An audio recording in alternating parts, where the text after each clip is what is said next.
మహిళా సాధికారత ప్రభుత్వం కాదు, మద్యపాన సాధికారత ప్రభుత్వం అని ప్రజలు చెప్తూ ఉన్నారు. అలాగే ఆడబిడ్డలను రక్షించే ప్రభుత్వం కాదు, ఆడబిడ్డలను వేధించే కాలకేయ ప్రభుత్వం ఇదనేసి ప్రజలే స్వయంగా చెప్తూ ఉండే పరిస్థితి.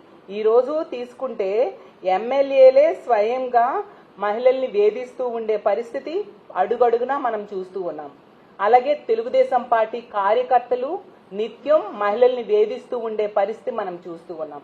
రాప్తాడులో 14 సంవత్సరాల బాలికను ఎంత దారుణంగా 14 మంది తెలుగుదేశం పార్టీ కార్యకర్తలు 6 నెలలు గ్యాంగ్ రేప్ చేస్తే కనీసం ఎటువంటి చర్యలు తీసుకొని ప్రభుత్వం ఈ రోజు నడుస్తూ ఉండే పరిస్థితి మనం చూస్తూ ఉన్నాం. అలాగే సత్యవేడు ఎమ్మెల్యే అయిన కోనేటి ఆదిమూలం వలన ఒక సొంత కార్యకర్తే లైంగిక వేధింపులు గురై ఆమెకి ఈ రాష్ట్రంలో రక్షణ లేదు అని చెప్పి పక్క రాష్ట్రానికి వెళ్లి ప్రెస్ మీట్ పెట్టి ఆమె ఆవేదన చెప్పుకునే దురదృష్టకరమైన పరిస్థితులు ఉన్నాయి. ఎందుకు? సాక్షాత్తు జూనియర్ ఎన్టీఆర్ గారి తల్లిని తెలుగుదేశం పార్టీ ఎమ్మెల్యే ఎంత దారుణంగా దూషించాడో మనందరము చూసాం. ఆ ఎమ్మెల్యే మీద ఎటువంటి చర్యలైనా తీసుకున్నారా? ఈ రాష్ట్రంలో జరుగుతున్న చాలా సంఘటనల్లో మహిళల మీద జరుగుతున్న దాడులు కానీ అఘాయిత్యాలు కానీ దేని మీదైనా ఎక్కువగా తెలుగుదేశం పార్టీ నాయకులు లేదా కూటమి ప్రభుత్వంలో ఉన్న నాయకుల తాలూకా సపోర్ట్ తోని అలాగే తెలుగుదేశం పార్టీ నాయకులు కార్యకర్తలే చేస్తూ ఉండే పరిస్థితి మనం చూస్తూ ఉన్నాము. కానీ ఎక్కడ కూడా ఎటువంటి చర్యలు తీసుకోవట్లేదు. ఎక్కడైనా ఎవరి మీదైనా అఘాయిత్యాలు జరిగితే వాళ్ళని రక్షించాల్సింది అధికారంలో ఉండే వాళ్ళు రక్షిస్తారు. కానీ ఈ రాష్ట్రంలో ఈ కూటమి ప్రభుత్వం పాలనలో తీసుకుంటే ఆ అధికారంలో ఉన్న వాళ్ళే మహిళల మీద అఘాయిత్యాలు చేస్తూ ఉండే పరిస్థితి, అలాంటి దురదృష్టకరమైన సంఘటనలు మనం చూస్తూ ఉన్నాము. పవన్ కళ్యాణ్ గారు అయితే తీసుకుంటే మహిళల మీద ఎవరైనా చేస్తే తోలు తీస్తాం, తాట తీస్తామని చెప్తూ ఉన్నారు. కానీ ఎక్కడ తాట తీస్తున్నారో అర్థం కాని పరిస్థితి, ఎక్కడ తోలు తీస్తున్నారో అర్థం కాని పరిస్థితి. ఇప్పుడు సొగాలి ప్రీతి కేసు విషయమే తీసుకుంటే ఎంత దారుణంగా పవన్ కళ్యాణ్ గారు వ్యవహరిస్తున్నారు. నిజంగా చాలా బాధ అనిపిస్తూ ఉంది. అసలు ఈ రాష్ట్రంలో ఉన్న మహిళలందరూ కూడా ఈ సొగాలి ప్రీతి కేసు విషయంలో పవన్ కళ్యాణ్ గారు చేసిన రాజకీయం చూసి ఈ రోజు అతని మీద రగిలిపోతూ ఉండే పరిస్థితి మనం చూస్తూ ఉన్నాం. అసలు ఈ సంఘటన ఎప్పుడు జరిగింది? ఇదే కూటమి అధికారంలో ఉన్న 2014 నుంచి 19 మధ్య కాలంలో 2017 ఆగస్టు 19న జరిగింది. అప్పుడు వాళ్ళకి ఏ న్యాయమూ చేయలేదు. జగన్మోహన్ రెడ్డి గారు వాళ్ళకి మాట ఇచ్చి అధికారంలోకి వచ్చాక వాళ్ళ కుటుంబానికి అండగా నిలబడి జాబ్ ఇవ్వడం జరిగింది, భూమి ఇచ్చారు ఆ కుటుంబానికి, అలాగే ఆర్థిక సహాయం చేయడం జరిగింది. పవన్ కళ్యాణ్ గారు దాన్ని రాజకీయం చేస్తూ ఆ రోజుల్లో ఎంతగా రాజకీయ బెనిఫిట్ పొందడం కోసం, దాని ద్వారా రాజకీయ లబ్ధి పొందడం కోసం ఆ కేసుని మొదటి ప్రాధాన్యత కేసుగా మేము తీసుకుంటాం కూటమి అధికారంలోకి వచ్చాక అని చెప్పారు. ఇప్పుడు తీసుకుంటే కూటమి అధికారంలోకి వచ్చి 19 నెలలు అయింది. మరి ఎందుకు మీరు ప్రథమ ప్రాధాన్యత కేసుగా దాన్ని తీసుకోలేదు? జగనన్న ఆ రోజు సిబిఐ ఎంక్వైరీకి రెఫర్ చేయడం జరిగింది. మరి మీ కూటమి అధికారంలోకి వచ్చాక ఇప్పుడు ఆ సిబిఐ వాళ్ళు వెనక్కి వెళ్ళిపోతామని మొన్న చెప్పడం జరిగింది. మీరు కేంద్రంలో మేజర్ పార్ట్లో ఉన్నారు. మీ మీద డిపెండ్ అయి కేంద్ర ప్రభుత్వం నిలబడి ఉన్నది. మీ ఎంపీలు కనుక మద్దతు ఉపసంహరిస్తే కేంద్ర ప్రభుత్వం కూలిపోయే పరిస్థితి. అలాంటప్పుడు మీరు ఎందుకు సిబిఐ ఎంక్వైరీకి ఆదేశించడానికి కేంద్రం మీద ఒత్తిడి తీసుకురావట్లేదు? సొగాలి ప్రీతి కుటుంబానికి న్యాయం జరగాలి కదా. అలాగే తీసుకుంటే ఎంత దారుణంగా అంటే పవన్ కళ్యాణ్ గారు నేను ఎప్పుడో మాట్లాడిన మాటలు నేను విన్నాను. గతంలో జగన్మోహన్ రెడ్డి గారు జాబు అలాగే భూమి ఆర్థిక సాయం ఇవ్వడానికంట ఇతను కారణం అంట.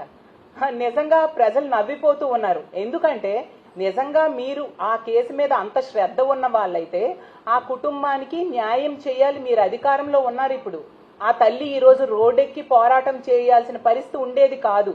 మీరు గాలికి వదిలేశారు. మీరు అధికారంలో కూర్చోవడం కోసం సొగాలి ప్రీతి కేసును రాజకీయ లబ్ధి కోసం వాడుకొని అధికారంలోకి వచ్చాక గాలికి వదిలేసిన పరిస్థితి. ఈరోజు 15 నెలల తర్వాత తల్లి ఎంత ఘోరంగా బాధపడుతూ ఉంది, ఎంత దారుణంగా ఆ అమ్మాయికి న్యాయం కోసం పోరాటం చేస్తూ ఉంది. మీరు ఏ విధంగా గాలికి వదిలేసి ఇలాంటి మాటలు చెప్తూ ఉన్నారు, ప్రజలందరూ కూడా గమనిస్తూ ఉన్నారు. మేము ఒకటే డిమాండ్ చేస్తున్నాం, నిజంగా మీకు చిత్తశుద్ధి ఉంటే సిబిఐ ఎంక్వైరీ మీ ఆధీనంలో ఉన్న కేంద్రం, మీ కూటమిలో ఉన్న కేంద్ర ప్రభుత్వం కాబట్టి సిబిఐ ఎంక్వైరీకి వెంటనే వేసేట్టుగా చేయాలి. లేదా తల్లి కోరుకున్నట్టుగా సిబిఐ ఎంక్వైరీ లేదా సిట్ విచారణ వెంటనే జరిపించాల్సిన అవసరం మీ మీద ఉందని తెలియజేస్తూ ఉన్నాను. అలాగే తీసుకుంటే మీరు నిన్న మాట్లాడుతూ పవన్ కళ్యాణ్ గారు చెప్పారు ఖైదీలే వాళ్ళ తాలూకా సాక్ష్యాలేమో తారుమారు చేసేశారని. మరి మీరే కదా అధికారంలో ఉన్నారు, సాక్ష్యాలు తారుమారు చేసిస్తే ఎందుకు తారుమారు జరిగింది, ఎవరు చేశారు, దాని మీద ఎంక్వైరీ చేసి నిజాలు బయటికి తీయాలి కదా. ఎవరు తప్పు చేశారో వాళ్ళని కనిపెట్టి శిక్షించాల్సిన బాధ్యత అధికారం మీ మీద ఉన్నాయి కదా. మీరు అవేమీ చేయకుండా ఎంతసేపు రాజకీయాలే మాట్లాడడం, రాజకీయ లబ్ధి పొందడానికే చూడడం ఎంతవరకు సమంజసమని తెలియజేస్తూ ఉన్నాను. ఎప్పటికైనా ఆ సొగాలి ప్రీతి తల్లికి మీరు అపాయింట్మెంట్ ఇవ్వండి. మీరు అంతగా ఉపయోగించుకున్నారు ఆ కేసుని. మీరు అధికారంలోకి వచ్చే 15 నెలలైనా కూడా ఆ వికలాంగురాలైన తల్లి మీ అపాయింట్మెంట్ కోరుతుంటే కనీసం ఈ అపాయింట్మెంట్ ఇవ్వలేదంటే ఆ కేసు విషయంలో మీకు ఎంత చిత్తశుద్ధి ఉందో రాష్ట్ర ప్రజలందరికీ కూడా అర్థమవుతూ ఉంది. కాబట్టి తక్షణమే తల్లికి అపాయింట్మెంట్ ఇవ్వాలి. అలాగే ఆ బిడ్డ సొగాలి ప్రీతికి న్యాయం జరిగేట్టుగా సిబిఐ ఎంక్వైరీకి మీరు రెఫర్ చేయాల్సిన అవసరం ఉంది. అది తప్పు చేసిన వాళ్ళకి కఠినంగా శిక్షించాల్సిన అవసరం ఉందని కూడా తెలియజేస్తూ ఉన్నాను. అలాగే తీసుకుంటే ఎంత దారుణంగా ఇన్ని సంఘటనలు జరుగుతున్నాయి, కానీ ఈ రాష్ట్రంలో మహిళా మంత్రులు ఉన్నారు, ముఖ్యమంత్రి గారు ఉన్నారు, డిప్యూటీ సీఎం గారు ఉన్నారు. కనీసం దేని మీద కూడా స్పందన లేని పరిస్థితి మనం చూస్తూ ఉన్నాము. ఎందుకంటే ముఖ్యంగా ముగ్గురు మహిళా మంత్రులు ఉన్నారు, అనిత గారు, సవిత గారు, సంధ్యారాణి గారు. ఈ రాష్ట్రంలో మహిళల మీద ఇన్ని అఘాయిత్యాలు జరుగుతున్నా వాళ్ళు స్పందించరు. అలాగే మహిళలకి ఎంత దారుణంగా కూటమి ప్రభుత్వం మోసం చేసినా కూడా వాళ్ళు స్పందించరు. అలాగే మద్యము, గంజాయి బ్యాచ్లు మహిళల మీద అఘాయిత్యాలు చేస్తూ ఉన్నా ఎటువంటి స్పందన లేదు. జూనియర్ ఎన్టీ రామారావు గారి తల్లిని అంత దారుణంగా మీ టీడీపీ ఎమ్మెల్యే దూషించినా మీరు స్పందించరు. అలాగే మీ తెలుగుదేశం పార్టీ నాయకులు, కార్యకర్తలు మహిళల మీద అఘాయిత్యాలు చేస్తున్నా కనీసం స్పందించని ఈ మహిళా మంత్రులు ఒక్క విషయంలో మాత్రం చాలా బిజీగా ఉన్నారు. ఏంటంటే ఒక మంత్రి గారేమో ఖైదీలకు, రౌడీ షీటర్లకు లెక్కలు తీసుకొని పేరోలు ఇవ్వడంలో ఒక ఆవిడ బిజీగా ఉన్నారు. ఇంకొక ఆవిడేమో ఆడవాళ్ల కుట్టు మిషన్స్ లో కూడా కోట్ల సంపద సృష్టించే లెక్కలు తీసుకోవడంలో ఆవిడ బిజీగా ఉన్నారు. అలాగే ఇంకొక మహిళా మంత్రి అయితే వరలక్ష్మి వ్రతం పేరుతో కోట్ల విలువైన కానుకలు పొందే లెక్కలు చూడడంలో ఆవిడ బిజీగా ఉన్నారు తప్ప మహిళా సమస్యల మీద గాని, మహిళల మీద జరుగుతున్న అఘాయిత్యాల మీద గాని ఎటువంటి స్పందన లేని పరిస్థితి మనం చూస్తూ ఉన్నాము. ప్రజలు కేవలం 15 నెలల్లోనే ఈ కూటమి ప్రభుత్వం మీద తీవ్రమైన వ్యతిరేకతతో ఉన్నారు. అసలు ఈ రాష్ట్ర చరిత్రలో ఇన్ని ప్రభుత్వాలు మారే ఏ ప్రభుత్వం కూడా కేవలం 15 నెలల్లో ఇంత వ్యతిరేకతను మూటగట్టుకునే పరిస్థితి మనం చూడం. అది ఈ కూటమి ప్రభుత్వంలోనే సాధ్యమైంది. అంత దారుణమైన పాలన సాగిస్తూ ఉండే పరిస్థితి మనం చూస్తూ ఉన్నాము. అలాగే తీసుకుంటే అడుగడుగునా కూడా వీళ్ళు హామీలు అమలు చేయలేదు, మహిళల మీద అఘాయిత్యాలని అరికట్టట్లేదు. అలాగే తీసుకుంటే ఇచ్చిన హామీలు ఎంత దారుణంగా నెరవేర్చకుండా మోసం చేస్తూ ఉన్నారు.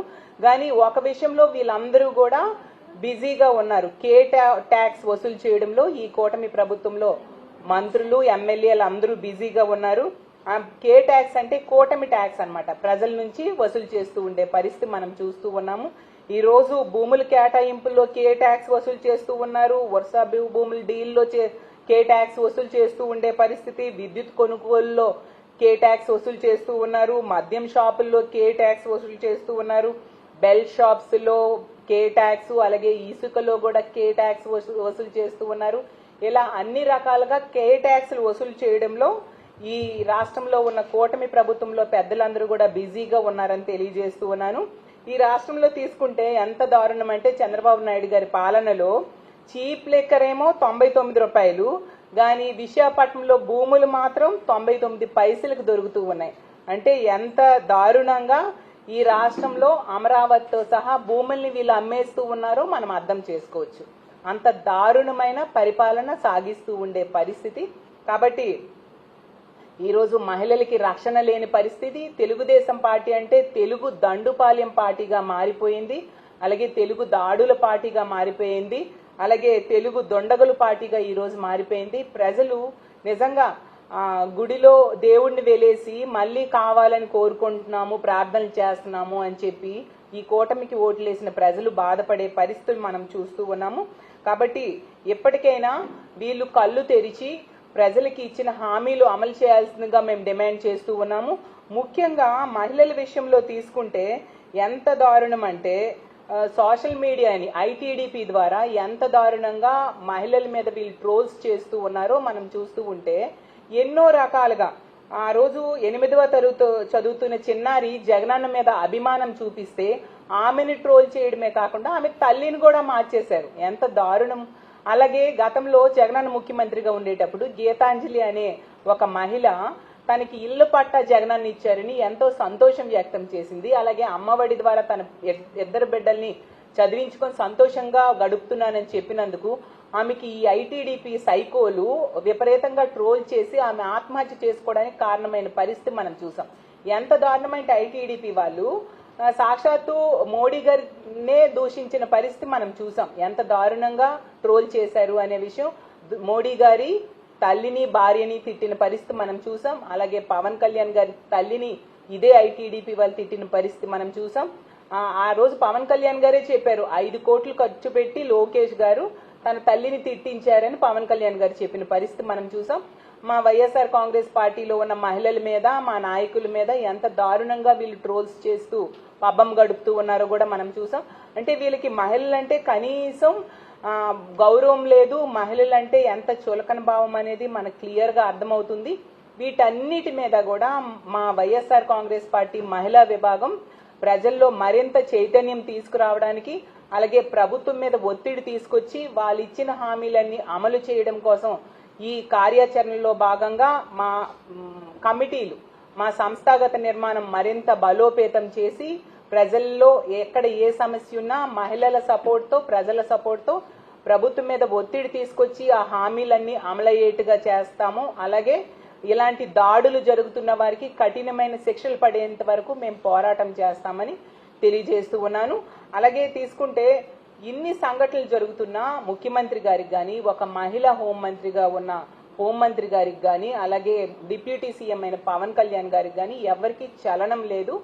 కాబట్టి మా మహిళా విభాగం ప్రతి దగ్గర కూడా జగనన్న పాలనలో ఎంతో చక్కగా మహిళల ఆర్థికంగా, రాజకీయంగా, సామాజికంగా ఉన్నత స్థానంలో ఉండడానికి జగన్మోహన్ రెడ్డి గారు కృషి చేశారు. కాబట్టి అలాంటి మహిళా పక్షపాత ముఖ్యమంత్రిని మళ్ళీ ముఖ్యమంత్రి చేసుకోవడానికి నడుం బిగించాల్సిన సమయం ఆసన్నమైంది. కాబట్టి మేమందరం కూడా దాని మీద పోరాటం చేసి రానున్న రోజుల్లో జగనన్నను మళ్ళీ ముఖ్యమంత్రిని చేసుకుంటాము, ఒక మహిళా పక్షపాత ప్రభుత్వాన్ని మళ్ళీ తెచ్చుకుంటామని తెలియజేస్తూ సెలవు తీసుకుంటాం.